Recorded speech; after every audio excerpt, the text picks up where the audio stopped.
Well, it sounds like you're talking about a real transformative change in the corporate culture, if you will, of libraries. Yeah.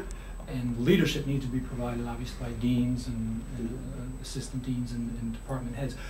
I wonder, where do current library administrators, because they need to retool, where are they going to get the training and the retooling to implement the change that's so dramatically needed?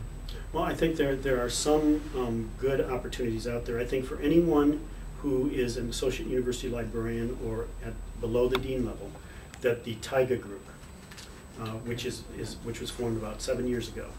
I've been chair of that group before and have been on their steering committee until I came to my new job, because it's only for associate university librarians or below.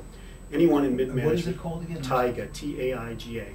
It stands for that borderline between the trees and the mountain, that kind of border where the climate stops. Oh, okay. But basically, what I've written in this article that I'm talking about is that, and I've got a book coming out called the AUL Handbook soon.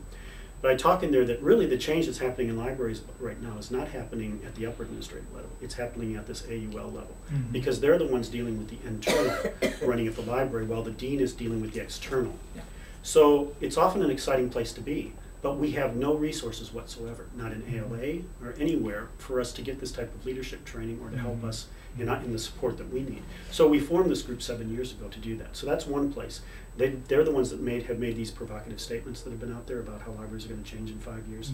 So they do that about once every 2 years. Do they provide webinars or any kind? No, they don't. They basically have one meeting a year. They are now aligned with the Digital Library Federation. Okay. So when they have, for instance, they just met last week in Baltimore in conjunction with the Digital Library Federation. So we've hooked up with them because they provided us some support.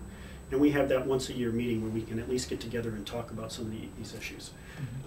For senior administrators, I think that there are a number of venues that they can do that are well established. One is the Emory Leadership Seminar series that happens. Unfortunately, these things are usually 2 to 3 week events, but I mean, if you can get into them, they're because you get to talk with your colleagues, you get to find out what challenges they have, and you get to work out strategies. So there's Emory, there's the Harvard Leadership series, and then there's also I think it's called the Senior Fellows Group through UCLA. Those are the 3 main venues that I know for senior library leaders to work with their colleagues, kind of collaborate with them, to talk with them. And obviously, if you're an ARL library, you have multiple opportunities. But if you're not, for instance, my job where I'm not, then we have to find different venues to find those. So there are some opportunities out there, although I think there could be more. Is that a role for something like ACRL? It could be. You know, I've seen LAMA as the division of ALA. I've seen them do some very good webinars for library leaders, you